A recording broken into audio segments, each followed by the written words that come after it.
Arjun Mayuri love स्टोरीचे 69 भाग यापूर्वीच upload केलेले आहेत. कृपया ते आपल्या दोन्ही चॅनलवर जाऊन सर्च करून ऐकावेत.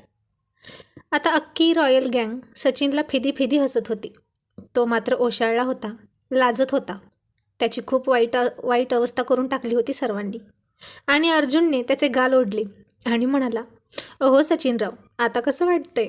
आणि अभि म्हणाला, गारगार वाटते, लाजतंय बघ कसं. आणि पुन्हा सगळे हसायला लागले. आणि सचिन मनात म्हणाला, माझ्या नशिबात सगळे पुरुषच लिहिले आहेत की काय? आधी अर्जुन आणि आता हा चैतन्य. आणि साडी घातलेला चैतन्य पुन्हा डोक्यावरून पदर घेत सचिन जवळ जात म्हणाला, ओहो, तुम्ही मागाशी किस मागत होता ना, मग घ्या की किस माझा, घ्या ना. आणि सचिन त्याला दूर ढकलत म्हणाला, हलकट माणसा हो तिकडं, जवळही येऊ नकोस माझ्या. आणि अर्जुन म्हणाला, का रे, मागाशी तर खूप चिकटून बसला होता ना त्याला, मग आता काय झालं? ए सचिन, आवडली नाही बायको तुला? आणि अभि म्हणाला, ए चैतन्य, तुला कसं वाटलं रे?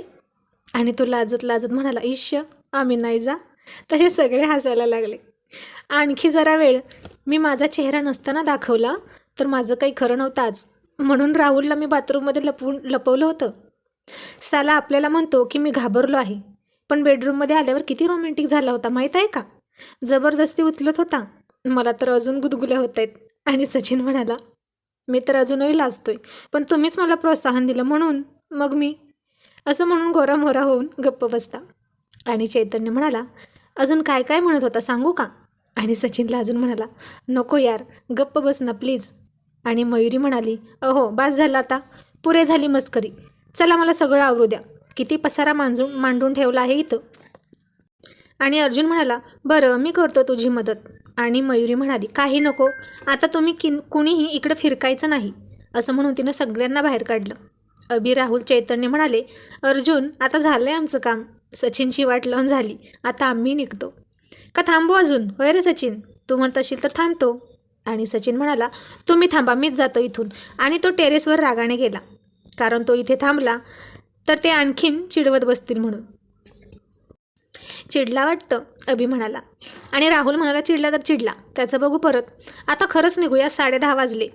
आणि अर्जुन म्हणाला, ओके, सांभाळून जा रे. आणि ती सगळी भूतं गाडीत बसून जाताना सचिननं पाहिली आणि सुटकेचा निश्वास सोडला. पण पुन्हा म्हणाला, पण अर्जुन आहे की इथं, तो तर टोळीचा मुकादम, त्याचंच बघून सगळे असे झालेत. सर्वात जास्त चावड तर तोच आहे, बाकी कोणापासून नाही, इतका जास्त धोका त्याच्यापासून आहे. आणि आता मयुरीने सगळी रूम स्वच्छ केली आणि अर्जुन आत आला तिला मदत करायला, पण ती त्याला बोलतच नव्हती. आणि ती बाहेर निघाली तसा त्यानं तिचा हात पकडला आणि तिला जवळ ओढत मिठीत घेतलं आणि म्हणाला, ए मयू, आता तू का रागावलीस? काही नाही म्हणत त्याच्याकडे न बघता ती बाहेर आली. अर्जुन म्हणाला, बापरे, होम मिनिस्टर तापलेत खूप, डोळ्यातून नुसती आग पाकडत होती. आता यांना शांत करायला फायर ब्रिगेड बोलवावं लागेल बहुतेक. आणि तिने लताला त्या रूममध्ये बसवलं. सचिनला हाक मारली, भाऊजी जा तुम्ही तुमच्या खोलीत. आणि सचिन पुन्हा अवघडल्यासारखं करायला लागला, अहो भाऊजी, तुमचीच बायको आहे आत, आता कोणीही तुम्हाला छळणार नाही, असं म्हणत एक जळजळीत कटाक्ष तिने अर्जुनकडे टाकला. तिचा गोरा चेहरा रागाने लाल झाला होता, नाजूक नाक फुगलं होतं, टपोरे डोळे आणखीनच टपोरे झाले होते. आणि अर्जुन मनात म्हणाला, वा, रागावली आहे तर किती सुंदर दिसते माझी मयुराणी. हे सौंदर्य पण काही न्यारच दिसतं, पण बापरे, खरंच की चिडली आहे ही. आता माझं काही खरं नाही. मला तर भीतीच वाटत होती. बेडरूममध्ये जायची. आणि सचिन अर्जुनकडे बघत बघत आत गेला. आणि मयुरीसुद्धा त्याच्याकडे पाहत म्हणाली, तुम्ही काय करणार आहात इथे उभे राहून? पुन्हा कसा त्रास द्यायचा हे प्लॅनिंग करत असाल ना? आणि तो काही म्हणणार त्याआधीच त्याचं काहीही न ऐकता ती तिच्या बेडरूममध्ये गेली. आणि अर्जुन तिच्या मागे मागे दबकत सिंहाच्या गुहेत निघाल्यासारखा गेला. आणि मयुरी बेडवर बसली, ती काहीच बोलली नाही, त्याच्याकडे पाठ करून झोपली. आणि अर्जुन बोलायचं म्हणून तिला म्हणाला, मयू जरा पाणी देतेस का गं? हात आहेत ना, घ्या हातानं, ती फणकारानं म्हणाली. आणि त्यानं अरे बापरे म्हणून भोवया उंचावल्या. आता ती चिडली आहे म्हटल्यावर माणूस गप्प बसेल की नाही, पण गप्प बसतील ते अर्जुन कसले. त्याने अजूनच खोडकरपणा करायला सुरुवात केली. काट्याने काटा काढायचा आहे तर त्यांचं अंगभूत कौशल्य. आणि त्याने बेडशीट खाली फेकून दिली. तिने ते पाहिलं आणि अजून चिडत ते उचलून बेडवर टाकलं. मग तिनं लाईट बंद केली तर अर्जुननं पुन्हा लाईट लावली. तिनं त्याला रागाने लालबुंद होऊन बघितलं आणि तो गालात हसत इकडे तिकडे बघत होता. आणि आता तो तिने घातलेल्या कपड्यांच्या घड्या विस्कटायला लागला आणि ती चिडून म्हणाली, काय चाललंय तुमचं?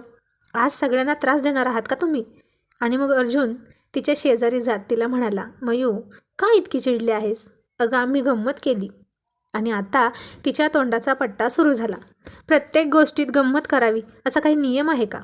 का गंमत नाही केली तर जेवण जाणार नाही तुम्हाला आणि तुमच्या त्या मित्रांना? बघावं तेव्हा वातडपणा. कसल्या माणसासोबत लग्न झाले माझं कुणास ठाऊक.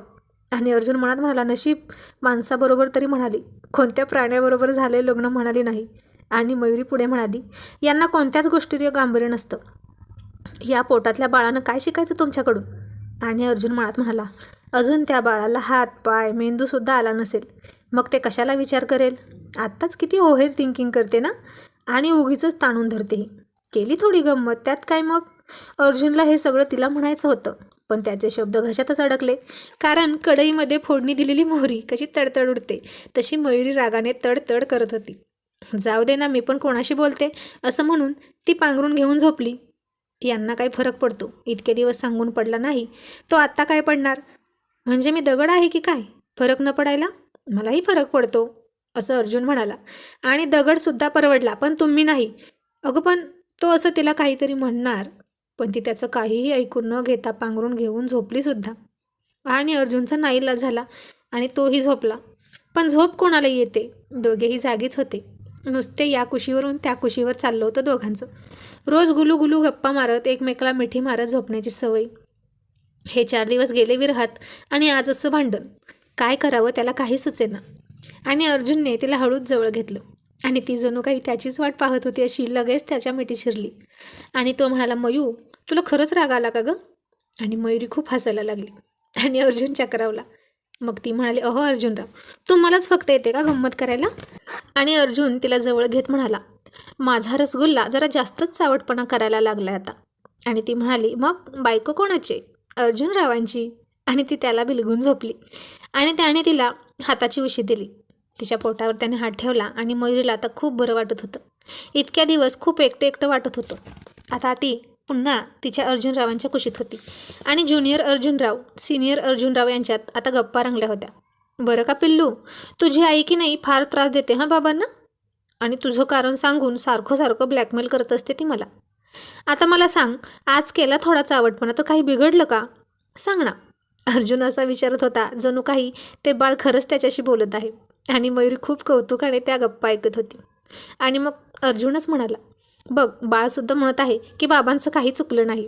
आणि मयुरी म्हणाली, नाही, बाळ तर म्हणतंय की आईच बरोबर आहे, बाबाच जास्त त्रास देतात आईला. आणि अर्जुन तिच्या डोळ्यात डोळे घालून म्हणाला, ए मयू, मी कधी तुला त्रास दिला गं? तसं असेल तर पुन्हा कधीच कोणाची मस्करी करणार नाही. पण हां, दुसऱ्यांना हसवून जे पुण्य मिळतं ना, ते तेवढं नाही मिळणार मला. आणि ती म्हणाली, अहो, मला तसं नव्हतं म्हणायचं. उलट तुमच्यामुळे तर घरात चैतन्य आहे. तुम्ही जिथे असाल तिथे कसं किती हसतं खेळतं वातावरण असतं. सगळ्यांना तुम्ही किती आवडता.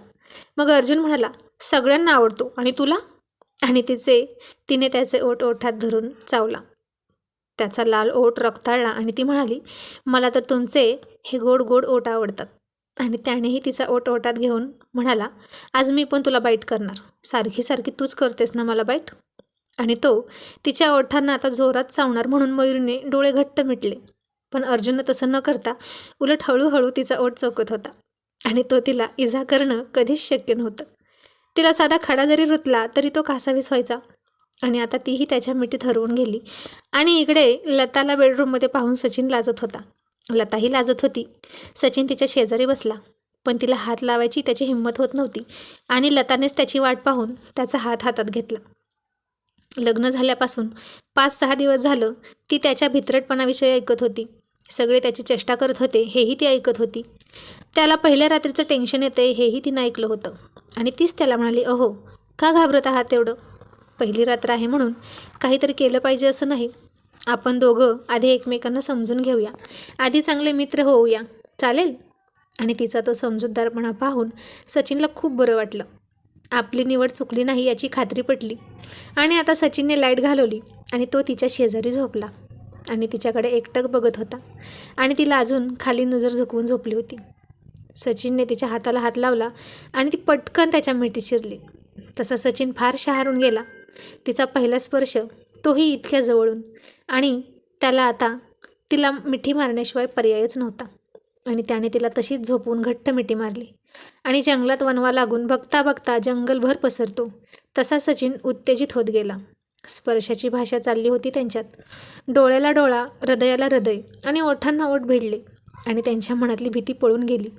आणि जे अपेक्षित होतं ते त्या दोघांमध्ये घडून आलं. दोघेही एकरूप झाले आणि एकमेकांच्या कुशीत झोपी गेले. आता सचिन तिला सोडायचं नावच घेत नव्हता.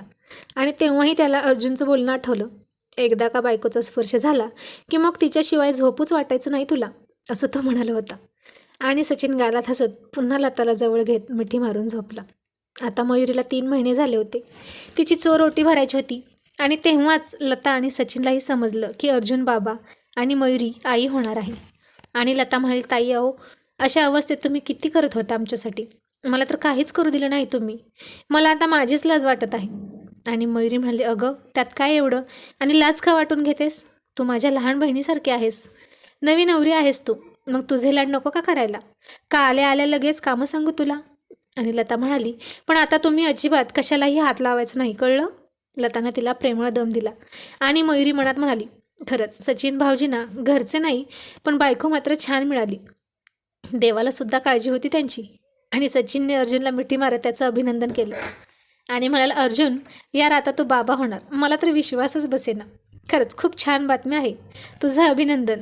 आणि अर्जुन म्हणाला, आणि तुझंही अभिनंदन, तूही काका होणार ना. आणि लवकरच तू पण बाबा होण्याची तयारी कर, म्हणजे तुझ्या घरचे तुझ्यावरचा राग विसरून जातील. आणि सचिन म्हणाला, काय यार तू पण, 8 दिवस झालेत फक्त लग्नाला आणि लगेच कुठे बाबा होऊ. जरा आम्हाला एन्जॉय तरी करू दे की. काय रे, तुला तर जास्त आवडत नव्हतं ना. किती खुश झाला होतास तू हनीमून कॅन्सल झाला म्हणून, आठवत आहे ना. आणि सचिन म्हणाला, तू काय म्हणाला होता हे आठवते ना तुला. काय. अर्जुनने विचारलं. हेच की एकदा का तोंडाला रक्त लागलं की मग रोज रोज शिकार केल्याशिवाय राहत नाही. आणि आता मलाही त्या मधाची गोडी लागली आहे, त्यामुळे सारखं सारखं त्या गोड मधाच्या पोळ्याला चिकटून बसावं वाटतं बघ. आणि त्याचं हे बोलणं ऐकून अर्जुन खूप हसला आणि म्हणाला, साल्या आता तुझ्यातलं छुपं टॅलेंट बाहेर आलं बघ. तुझ्यात 8 दिवसात इतका बदल होईल असं वाटलं नव्हतं रे. तुला तुझ्या बायकोचा वाण नाही पण गुण लागला, हेच खरं. आणि सचिन त्याला डोळा मारत म्हणाला, चला आता जवळजवळ झोपायची वेळ आली. आणि अर्जुन खूप हसायला लागला आणि दोघेही आपापल्या रूममध्ये शिरले. आणि सकाळी मयुरीची चोर ओटी भरण्यासाठी बायका आल्या. मयुरी आता थोडी जाडी दिसत होती. गाल वर आले होते आणि तिचं नाक आता गालात बसलं होतं. पोटही थोडं वर आलं होतं. अंगावर गरोदरपणाचं तेज दिसायला लागलं होतं. तिचे आई वडील आणि वहिनी आले होते. प्रीती आली नाही कारण तिला प्रवास करायचा नव्हता. आणि गल्लीतील सगळ्या बायका दामले काकूंनी बोलावल्या होत्या. सगळ्या तिची ओटी भरत होत्या आणि ती त्यांची सख्खी शेजारीण पण आली होती. तिला पाहून मात्र अर्जुनने तोंड मुरगळलं, पण मयुरीने त्याला डोळ्यांनी शांत राहण्याचा इशारा केला आणि अर्जुनराव गप्प बसले.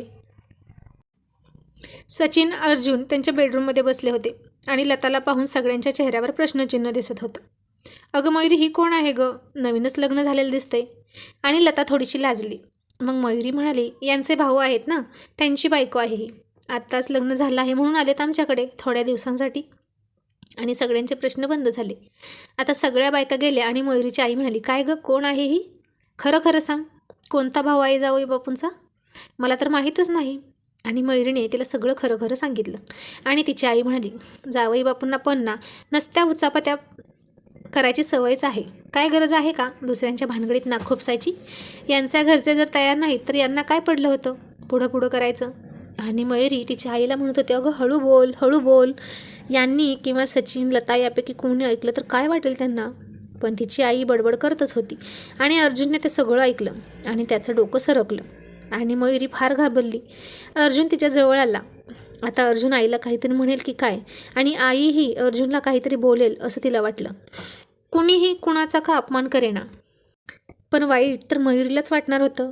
आई आणि नवरा यांच्या विचित्र कात्रीत सापडली होती ती. आणि तिची घालमेल पाहून तिच्या खांद्याला पकडलं. तिच्या डोळे घालून म्हणाला, मयू मला खरं खरं सांग, तुला पण असंच वाटतंय का की मी चुकलो आहे. आणि मयुरी त्याच्या डोळ्यात पाहून म्हणाली, नाही, तुम्ही अजिबात नाही चुकलात आणि कधीच नाही चुकणार, मला खात्री आहे. आणि अर्जुनची छाती अभिमानाने फुलून गेली. आणि मग अर्जुन हसत हसत तिच्या खांद्यावर हात टाकून तिच्या आईकडे बघून म्हणाला, सासूबाई, झालं तर मग. आता मला कोणी काहीही म्हणालं तरी काही फरक पडत नाही, कारण माझ्या बायकोच्या नजरेत मी बरोबर आहे. चल मयू, जेवायला वाढ, लांब जायचं आहे ना आईबाबांना, उशीर होतोय, असं म्हणून तो हसून बाहेर गेला. आणि तिची आई म्हणाली, मी काही चुकीचं बोलले का गं मयुरी? जावई बापू असं का म्हणाले? आणि मग मयुरी म्हणाली, काही नाही, तू सगळंच चुकीचं बोलत होतीस आणि हे एवढेच बोललं म्हणून नशीब, तू माझी आई आहेस म्हणून वाचलीस. त्यांच्या मित्रांना मी बोललेलं पण त्यांना आवडत नाही. आता तरी गप्प बस आणि चल. आता सगळे गेले आणि अर्जुन संध्याकाळी मयुरीला मिठीत घेत म्हणाला, मयू, काय म्हणत होती गाई? अहो, तुम्ही नका ना लक्ष देऊ तिच्याकडे, ती काहीही बडबडते. आणि मयुरी मनात म्हणाली, अर्जुनरावांच्या मनातून लवकर जाणार नाही, आत्ता स्वारी आईवर चिडून राहणार. आणि अर्जुन म्हणाला, मयू, मी नाही लक्ष देत, पण तुझ्या आईला. अहो, काय हे? ती म्हणाली, अगं, तुझ्या आईला सांग की पुन्हा असं बोलू नकोस म्हणून. बरं नाही ना दिसत ते, असं म्हणत त्याने तिला मिठीत घेतली आणि तिने लाडाने त्याच्या छातीवर एक बुक्की घातली.